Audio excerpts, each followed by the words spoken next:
Hello, everybody, and welcome to the Santa Clara Valley Open Space Authority. My name is Terry Rogaway, and I'm the Educational Programs Administrator, which means I'm usually in the office, but every now and then I get to escape, and it's really fun. And I've been out in the parks for years. So I've been with the agency almost this week, it'll be 18 years. I have seen so many amazing places that you would love to come and check out in our area. So what I'm going to do is I'm going to go through. I have a little PowerPoint, and Ron, I am going to show. So Ron was saying that the fiddlenecks are blooming like crazy, but the poppies are a little slow so far. I agree. You usually see the poppies all over the place, but they're kind of taking their time right now. So I'll go through this. I have a little presentation for you, and then if you have any questions or anything, just feel free to put it in the Q&A. And I will probably get to those at the end of the program because I do get excited and distracted easily. Let's see, I will share my screen. Da, da, da, da. Yay, here we go. Santa Clara Valley Open Space Authority. Ooh, this right here is, I am biased. This is my favorite plant. So this is a wildflower called lupin, and I really love this one. It's so gorgeous, if I do say so myself. So our mission at the Open Space Authority is this.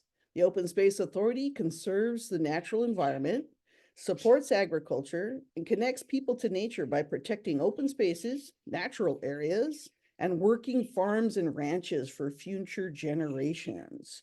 So I think that's part of what sets us aside is we also protect the tradition of farming. And, if you have local farms, then you have food stability, like in your area, if there was ever like a major disaster or anything like that. But also, farms are plants, and plants help suck up pollution and they help stop flooding waters. They absorbed water and things like that. So that's part of the reason for preserving that too. But also our rich cultural history in this valley is just amazing. So we like to take care of all of that as well as wildlife, endangered species of plants and animals, and also the ability for you to look up in the hills and not see houses. You can have the peacefulness when you're going down 101 of seeing these beautiful hills. Sometimes this time of year, they're covered in wildflowers, and that's the purpose behind those. Oh, are you freaked out? Has life been getting you crazy? Came back from the new year and you're like, oh my goodness, there's so much to do. Is that happening to you? Do you look like this? Do you look like this? I've seen quite a few people that look like this in the office. Maybe you're going, oh, if I hold really still, they won't see me and I'll be okay. Dude, you have to chill out. That's what this mountain lion would say, right? Chill out. Look at that guy freaking out over there. Ooh, who's freaking out? Yeah, this great horned owl says, yeah, dude, you need to stop freaking out. You need to stop freaking out. You need to come and be outside in nature where you can have the sunshine and feel better. You could be chill like this chipmunk. We actually do have chipmunks here. So at Rancho Cañada Open Space Preserve, we actually have these chipmunks on the Mayfair Trail. I was like, what? Chipmunks, by the way, make squirrels look like Jabba the Hutt. They're so cute, they're little bitty, and they have these stripes down their back. So you can check them out and see them. And the trick is to go in the morning, especially this time of year, because all the babies are born. And you go up the Mayfair Trail and you get real quiet. And you'll hear this weird little sound. And the first time I heard that, I was like, what kind of bird is that? Like, I've never heard that bird before. And sure enough, I looked and the whole bush was moving. And it was chipmunks. There was like 15 of them. So you can see those on the Mayfair Trail.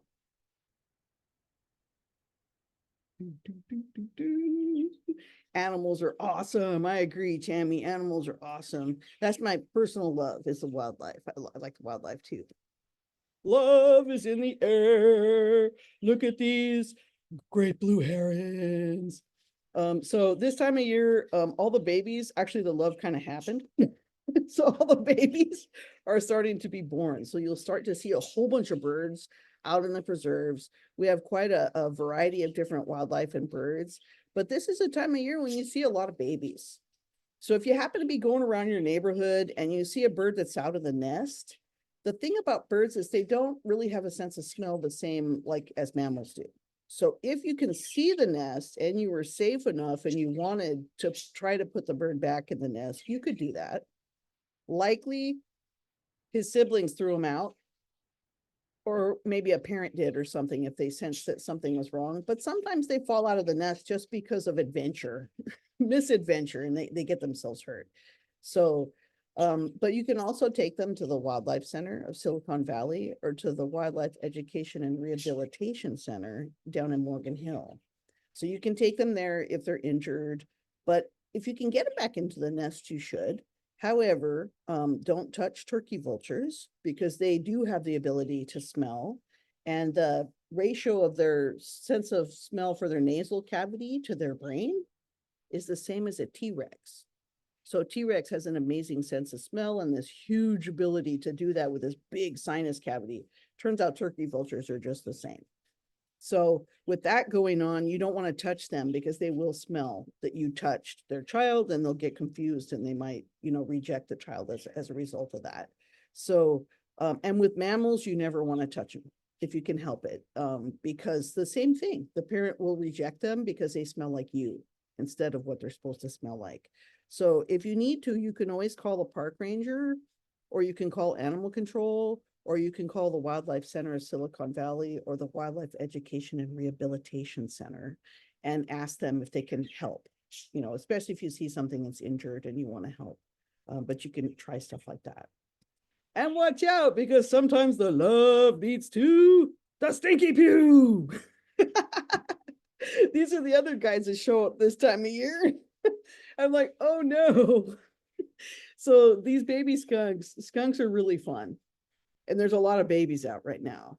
And what happens is they follow their mommy around. So she shows them the route that she goes to, like through your neighborhood and through your backyards and everything. She shows them where she goes in order to get food. So if you or your neighbors have fruit trees or a beautiful little vegetable garden, they will find it. But they also will find cat food and dog food. And that kind of makes them really fat. So they will love you, they will come visit you, and when they get excited, they stink. So these guys, what they do is they come up to you and they're like, do, do, do, do, do, do, do, do, do. They do this weird little walk where it's not quite just straight, kind of zigzags. And that's when they notice you. And when they notice you, they go, ooh, and they stare at you, and then they stomp. They go, oh, and they try to scare you by stomping. And they go, ooh, so scary. So if you're like afraid of that, you could run away. I usually don't. I go, oh my gosh, how cute. But what happens is they'll stomp, and if that doesn't work, they turn around. If they turn around, just take off, get out of there, because that's when they mean business and they're going to spray. So these guys, though, they like to stomp, and most of the time I've noticed they run away. But they do have kind of a snarky personality, even when they're little. So just be aware of that. The good news about skunks, especially in your backyard, is most of the time they don't stay. They have a habit of roaming around and taking up residence in different locations. So they don't stay. If they do get under your house or under your porch and you're like, oh man, how do I get them out? They don't like light. You can put a work light under there and they won't like it. And some people have been known to stomp on decks, but you don't want to stomp on the deck and scare them because that could have a stinky result. But if you just put the light under there, it makes it uncomfortable and they'll just move out. The longest I've had them stay at my house was about a week, and then they relocated. You should come to Rancho Cañada del Oro and enjoy the creek. I love this park. It's actually my favorite one. And the reason is because it has all these different habitats. And you can take a walk on the Mayfair Trail. It was brand new when I started 18 years ago. I'm like, oh my goodness. So it's a beautiful trail. It's designed in the new way, which means that it's not going to hurt you. It's not going to pull your muscles. You will get some good elevation gain, but it's not overwhelming. And so you can walk up there. And when you come down the back, you end up right next to the creek. So you're in the shade. And I took this picture in the creek over there. And so you can check it out. There's all kinds of frogs and things like that. And it's real peaceful and you feel like you're really far away, but you're really not. You're really, that's like a 4 mile loop. So you're really only about like 2, 3 miles in when you get to this point. And when you get to this point, it's mostly flat on the way out. So you get this big, beautiful, that's if you go up the Mayfair Trail and keep turning right. You can see all of this moss. It's so beautiful. It's so peaceful. And it's really relaxing. So if you've been under a lot of stress and you want to relax, this is definitely something that I recommend. There we go. Let's see, what do we have?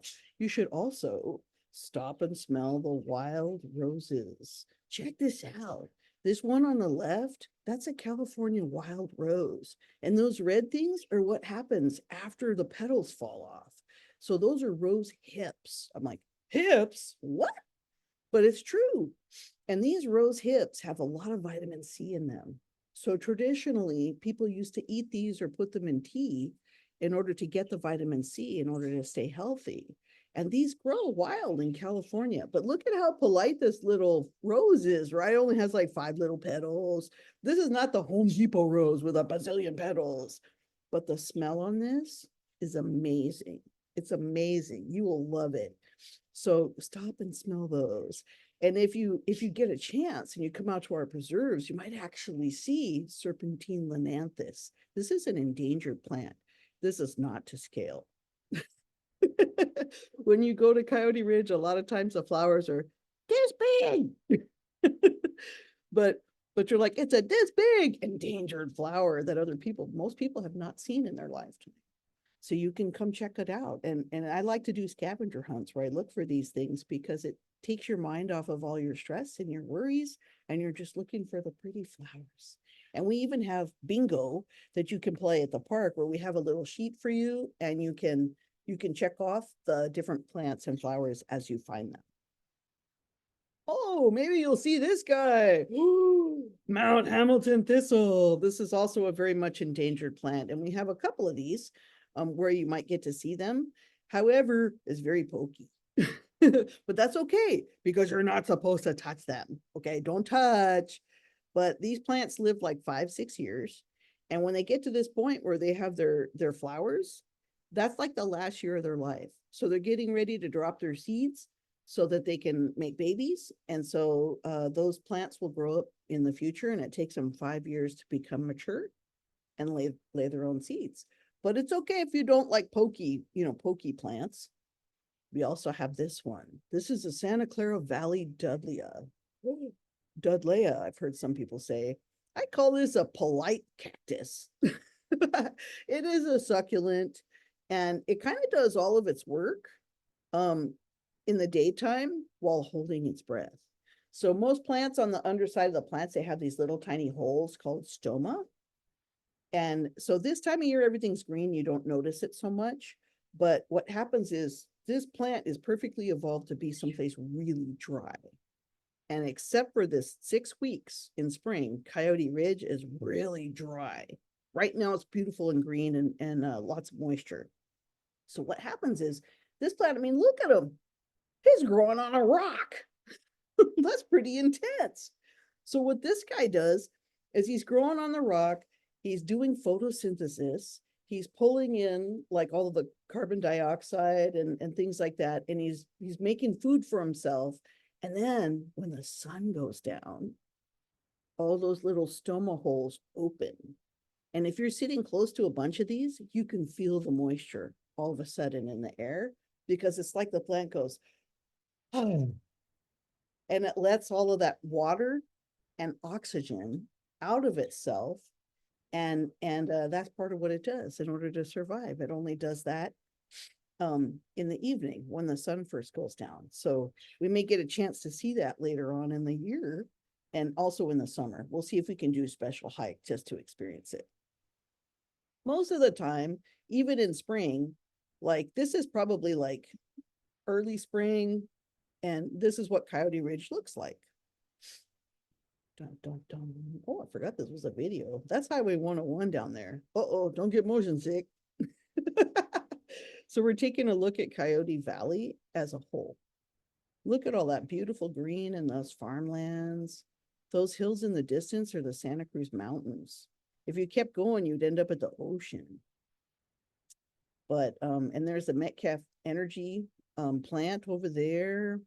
And so this is the view from up on top of Coyote Ridge. And so you can see, like, in the distance there is San Jose.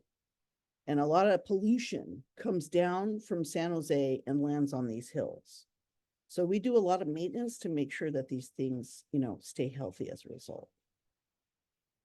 And it's all because of this rock. I know it doesn't look glamorous, but this is serpentinite and it has serpentine in it. And when this rock breaks down, it makes soil that is so terrible that if you went to Home Depot, they'd give it to you. They don't want it. It's so terrible. But guess what? All of these plants learned how to survive with this terrible soil. So you have these beautiful plants that evolved for this difficult situation and they thrive here. They've learned how to thrive. So all of these beautiful plants come from soil that's made from this rock, very poor soil nutrients. So they make the best of a really difficult situation. And one of the plants that we have on Coyote Ridge that you can see right now is this dwarf plantain. Again, not to scale. This is like the size of like a Q-tip. We get a cotton swab for your ears. So that's what they look like. And this is Plantago erecta. This is the plant that this guy eats. So not only eats, but this is a bay checker spot butterfly. These guys are waking up right now. Once the sun's up and they get nice and toasty, these guys are all and gals are taking flight. And when they hit the sunlight, they almost look like they're made out of stained glass. They're gorgeous. And they are also, this is one of the last places in the world where they exist, up at Mayan Oyakma Coyote Ridge. So that's part of what makes this place so special. So this butterfly needs this dwarf plantain. And what they do is it's kind of funny. Butterflies are interesting. I don't know if you know this or not, but their taste buds are on their knees. That's on their knees. So they land on a plant and they stomp, and they do a little dance and they stomp. And the little dust from the plant flies up and it goes on their knees. And that tells them what they're tasting. So they go in and they figure out, oh yes, this is the right plant. I can lay my eggs on here. This is the only plant that the bay checker spot butterfly will lay her eggs on. If you don't have this plant, she won't lay her eggs on the, I mean, oh no, what's going to happen? Because this is the plant that the babies like to eat, the caterpillars. So she'll climb all the way to the bottom and lay her eggs. And then next year, those eggs will hatch as tiny little caterpillars. And they have to go to sleep and wake up like 5 times before they're big enough to go into a chrysalis and then emerge as the actual butterflies. So when we see them, it's really only for like 1 week. They only live as a butterfly for like 1 week. And that's really just to mate and lay eggs. And you can see them right now because it's spring. You can see them up on the ridge. Look at this. You can also see this kind of view, right? Look at that. So gorgeous. Oh, it's very rare. Ron will tell you, it's very rare that these guys hold still long enough to get a picture of them. So you get lost in watching them. And if you see them and they're doing this beautiful little spiral like this, that's their mating flight. So they're actually flirting with another bay checker spot and they're going to mate so that they can lay eggs. One of the things that they like to eat is these tidy tip flowers. And this is Coyote Ridge, Mayan Oyakma Coyote Ridge. And then they have this cute little plant down here. I think it's called Eggs and Butter. I'm like, really? Pretty cool. And then I like the buttercup. It always reminds me of Willy Wonka. But there's a buttercup cup, and they're about maybe like this big, maybe like this big. And they're beautiful. Look at that. This one's hanging out on a plant called a blue dick. And so there's lots of things that they like to eat. They love to drink when they're adults. They can drink from a lot of plants, but they only lay their eggs on the dwarf plantain. Like this one, I'm not sure why it's called a purple owl's clover, Somebody looked at this close up and they thought it looked like an owl, like one of the flowers or something, but I'm like, I'll give them creative license. But these are beautiful and you can see them out there right now, not just at Coyote Ridge, there's also some in other places too. When you come into the parking lot, there's been years when that hill right there by the parking lot has been covered in these beautiful flowers. This is called bird's eye gilia. And I love bird's eye gilia because it smells like sweet tarts.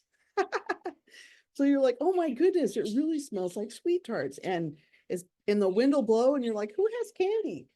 It's this flower right here.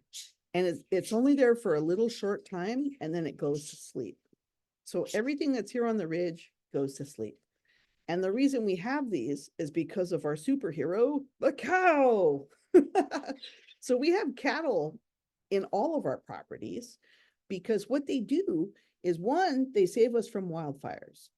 They eat the grass and they're like a lawnmower. They're like chomp, chomp, chomp, chomp, chomp. They don't pull it out by the roots. They just chop it. So they'll eat the grass and then it gets down to a safe height so that if it did catch fire, it would go pretty slow and it would burn pretty cool, as opposed to like really having a lot of fuel and like getting too hot. If fire gets too hot, it can sterilize the soil and then it's a long time before anything will grow there. So we've had a couple fires in our preserves that were set accidentally. And what we discovered is because the cattle had grazed in those areas, we maybe lost like 40 acres instead of 400 or 4,000. So we've been very fortunate, and each preserve has their own cattle, and they have an arrangement with ranchers who have to submit these huge, like I call them tomes, but it's like it's a huge proposal of why we should choose them. And so most of them are like 5th generation ranching families, and they really know what they're doing. So if the other thing you'll see is babies, you'll see a lot of baby cattle right now. So if you see a baby cow and it's not with its mother, it's on the wrong side of the fence or something, just go ahead and call into the office and we will go out and call the rancher, and we'll also go out and try to make sure that everything's okay. Don't approach them, okay? I know they look adorable, especially when they're little. Don't approach them because their mommy will not think it's fun. And you're like, oh. Other than that, though, they're very docile. They're bred to be that way. Hey, the people that were here grazing that you can see now, that were here grazing before we had cattle, are these guys. And when I first saw them, I was like, what is up with those funky looking sheep? They look very strange, right? They sound weird too. Oh my goodness. But this is what they look like. So these are Tule elk. We actually have Tule elk. And so there are, these were like extirpated and I didn't know why. And then I found out it's because they taste good. So I didn't eat one here. Okay, I ate one at Cabela's in Reno, but I was curious as to why, and it wasn't a Tule elk, it was a regular elk. But I was like, why did the gold miners eat them all? Like, what? You know, and then I tasted one and I was like, oh my goodness, that's why. Okay, I can understand what happened then. And they're really big. They're like almost the size of horses. So if you were trying to provide meat for your family, this would be an ideal animal to hunt, right? And like the Native Americans used to hunt them and things like that. But the gold miners came in and they were very enthusiastic and they just went through. And so we actually thought they were extinct in this area. And then somebody found some down in Southern California in the San Joaquin Valley. They found some down there, and so they were really excited. So people from the Packard family, you know, they decided to bring a bunch of them back to Mayano Yakima Coyote Ridge on the backside. And because they have a bunch of property back there, so they brought them back and they allowed them to breed. And so this is what made these guys into this beautiful, healthy herd that we have now. But most of the time, when you see them, this is what you see. You're like, little dots. Because although they're beautiful, and although right now they're having babies too, they are very shy. So once they see us and smell us, they usually take off. So it's the most common to be able to see them like that. So you might want to bring binoculars if you come so that you can see them close up. What? We also have burrowing owls. Have you guys heard about these guys? They're really fun. So they're like the only daytime owls that we have. So they usually winter in open space authority lands. And we're working on a project right now to try to get them to stay. And I'm not sure if they have yet, but they have been seen, and they did see one off the trail. They were on the trail and they were looking, and just not too far off the trail, they saw one of these last week. So if you go for a hike in our preserves, especially they're also at Sierra Vista, and they're also at Coyote Valley Open Space Preserve. So if you want to see them, just go and hang out. And the other two properties, Sierra Vista and Coyote Valley, they're visible from the parking lot. You just have to be patient and you can see them. And these guys are fun because when they go down in their hole, if they get scared, they make this clicking sound that sounds like a rattlesnake rattle. And they do that to intimidate other things from coming down the hole. So they sort of protect themselves that way. Very interesting. Oh, look at this beautiful bird's eye gilia. You could come out to the parks and you can see this kind of stuff. Look at that. Blue-eyed grass and poppies. I was trying to learn, somebody just asked me yesterday, actually, is it true that it's against the law to pick poppies? And the answer is yes, technically it is against the law to pick poppies. We don't want you to pick any flowers in our preserves because they're there. Think of it as like a living work of art. It's a living landscape. It's a living classroom. And the animals that live there need these flowers to live. So we don't want to take these flowers away from there. But I wondered, how did that law get started? Because other states don't say it's against the law to pick their state flower. I wonder what's going on with that. So I looked it up and I found out that long time ago, people used to have like a whole bunch of these were growing on the side of Highway 101. So people were pulling over on the side of the highway and running around in the flowers and trying to pick them and getting hit by cars. So they weren't being careful when they came back to their vehicle and they were getting hit by cars. So the local government said, we have to do something. We have to protect people because they're making bad decisions. And the flowers are so beautiful, but they're making bad decisions and they're getting hurt. So they made the law that said it's against the law. And that actually saved a lot of lives because people didn't want to get a ticket. Oh. So you can hike up the hill at Mayano Yakima Coyote Ridge. This is the Seep Spring Trail. You can go up to the top and you'll see this. This is the kind of stuff that you'll see. It's starting to come into bloom now. Really, really beautiful time. Look at all these gold fields. And we have these interesting rocks with this orange like lichen on them. It's fascinating. And these guys are funny. These are called horned larks. And horned larks are funny because they look angry. They're like, "Arr!" But they're actually, it's just the color on their face. They're actually quite nice. And look at this. So you can see other butterflies besides bay checker spots. So we have all kinds, and this is really zoomed in, but this is this plant. So we have a lot of fiddlenecks right now that you can come and see. And I know it looks all pokey and stuff, but you don't see those when you're like, in person because it's pretty small, like the flowers are really small, but there's a whole bunch of them right now.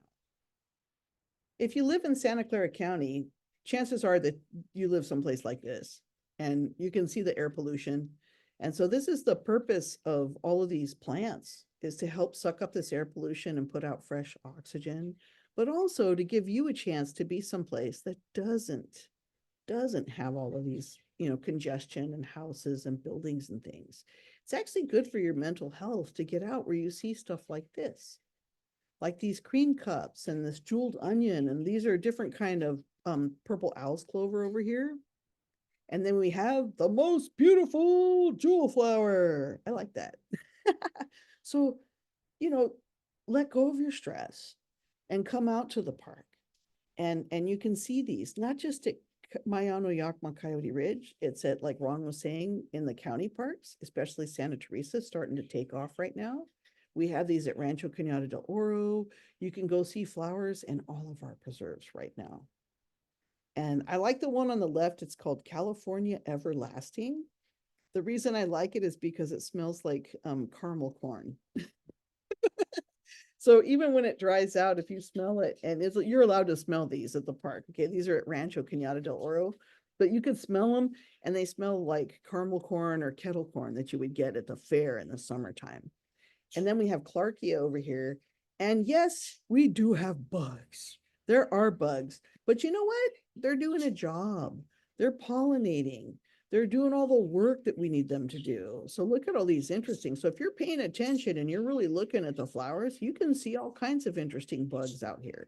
So that could be fun. We also have a bunch of native bees that look like flies, and they're really tiny. They don't sting you, but they're really tiny, and they go around and they help to pollinate things. So you could go on a hunt for that. Oh, who's that? Turkey vultures. Oh, we have turkey vultures too. In ancient Egypt, they call vultures the mother bird because they have really good family ties. And it turns out that turkey vultures do too. They make really good family units. So you might actually see some chicks, like little ones.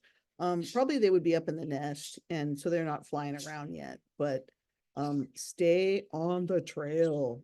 Because remember how they can smell, right? They can smell things even though other birds don't.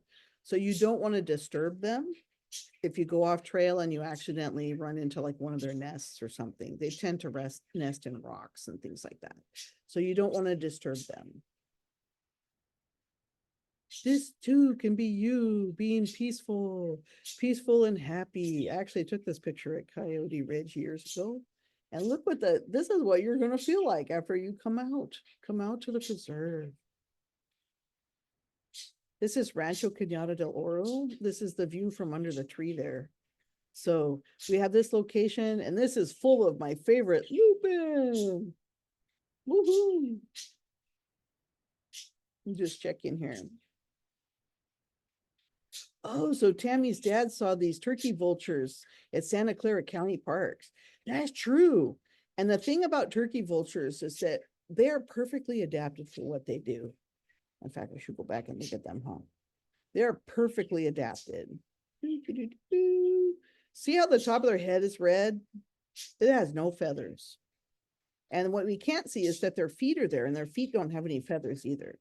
That's because they eat dead things. So they have to stand in the dead animal, which is disgusting and smells gross and everything. It's all stinky and everything. And it's kind of pre-softened because it's dead. So as it starts to decay, it's easier for them to take it apart and eat pieces of it. So they stick their head into this carcass and they eat, and they get yucky stuff all over their head and yucky stuff all over their legs. And then what they'll do is they'll step out of the food. And most animals, when they go to the bathroom, they try to avoid pooping on themselves. These guys, they don't really have a poop. They have I have number one and number two. Birds kind of have like a half. It's a mixture of both. And so what they'll do is theirs is so acidic that they just go to the bathroom on their legs and then kind of flick them like this.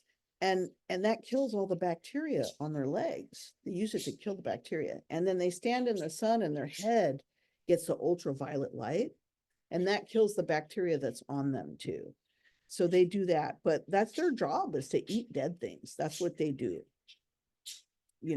So that's the purpose of them, and they do a good job. They do a really good job of it. But the most important thing to remember about turkey vultures: don't scare them.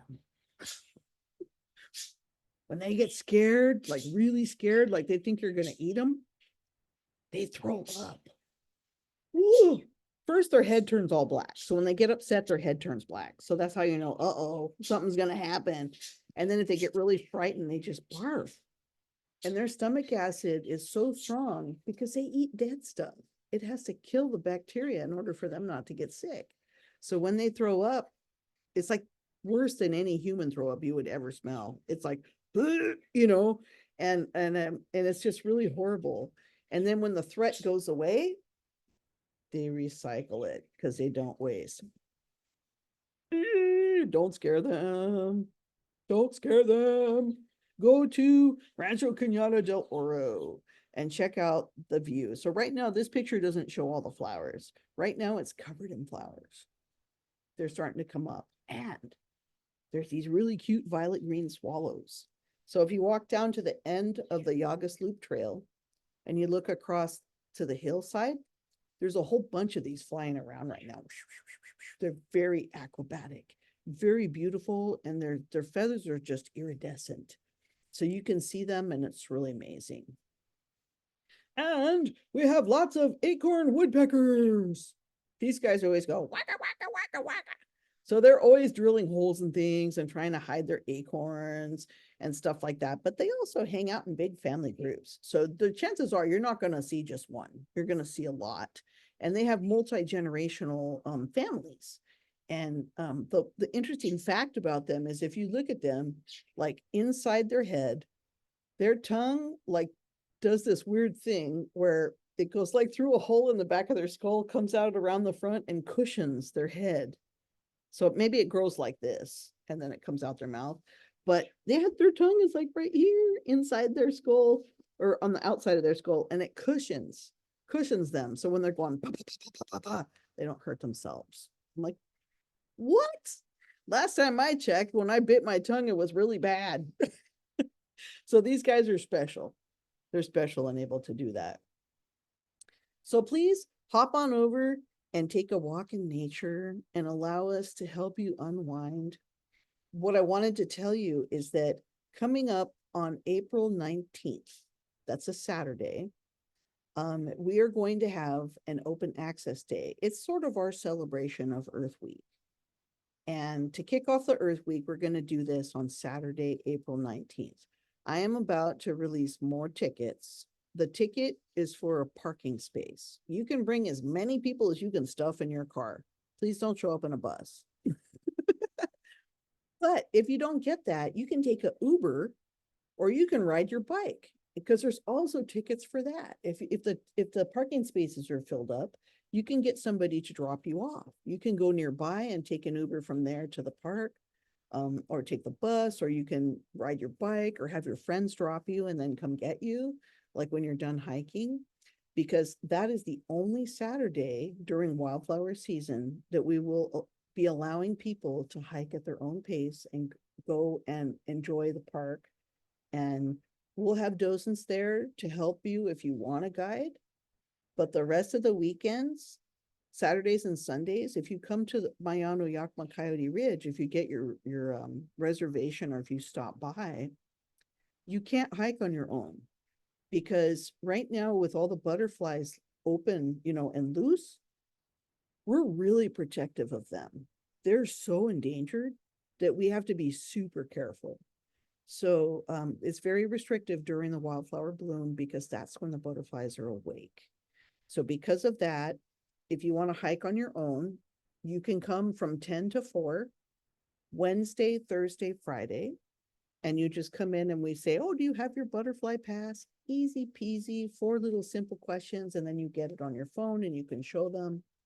And you can also get that at home. If you go to our website, you can answer the 4 questions and get your butterfly pass.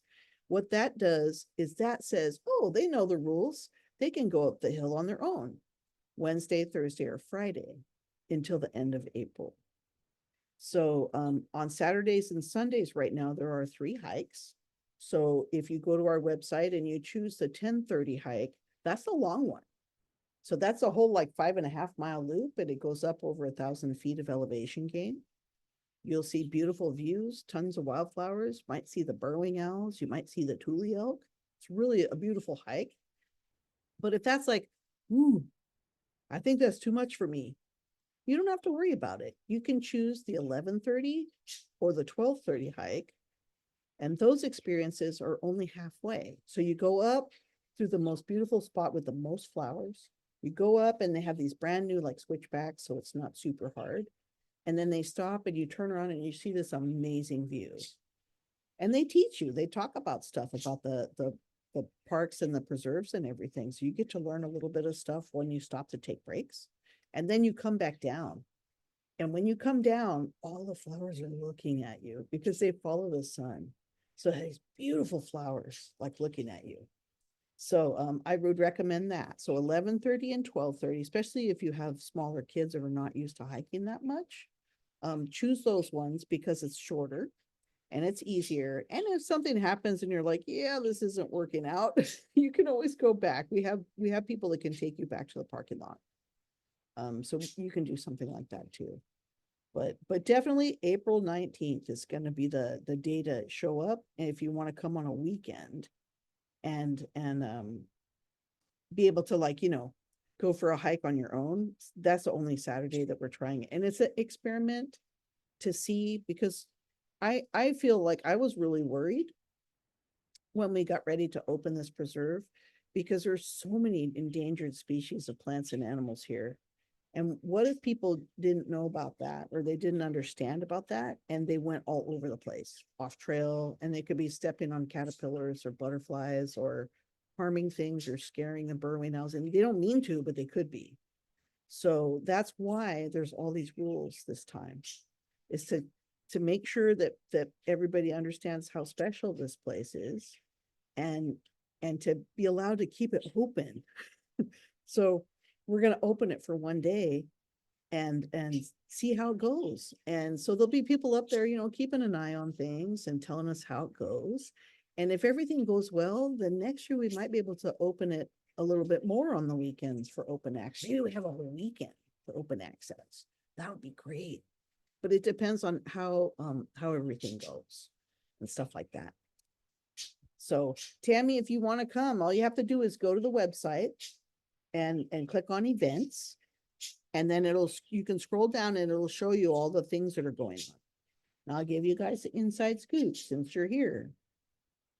If you ever see something's full and you really want to come, just hit the email us button, contact us, and it goes to rsvp@openspaceauthority.org.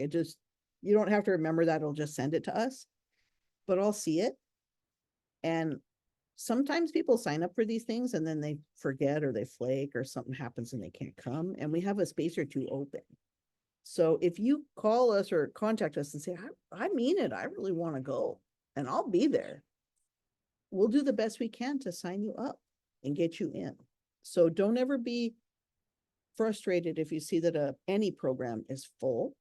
All you have to do is reach out and let us know that you're sincere, that you really do want to come. Because sometimes people get excited.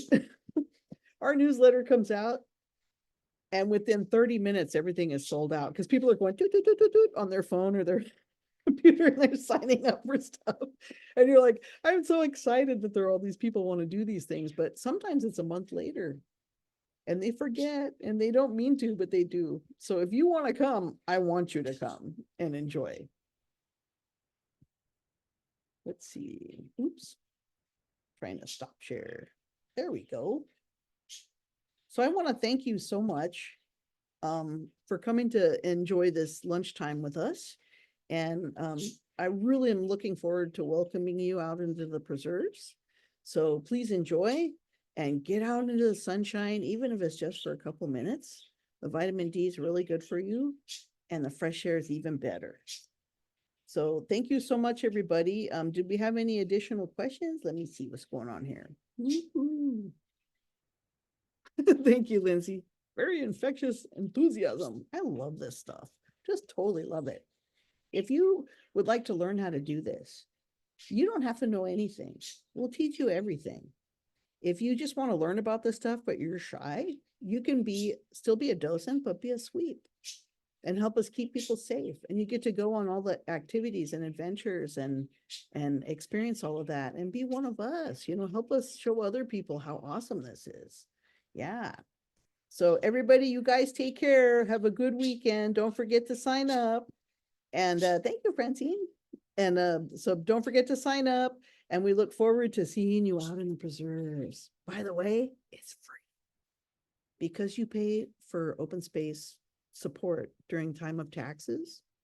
Because of that, we don't charge for anything. So we don't charge for programs. We don't charge for parking. We want to be accessible for everybody to come out and enjoy, whether or not you have money. Okay. So come on down. I'll see you out there.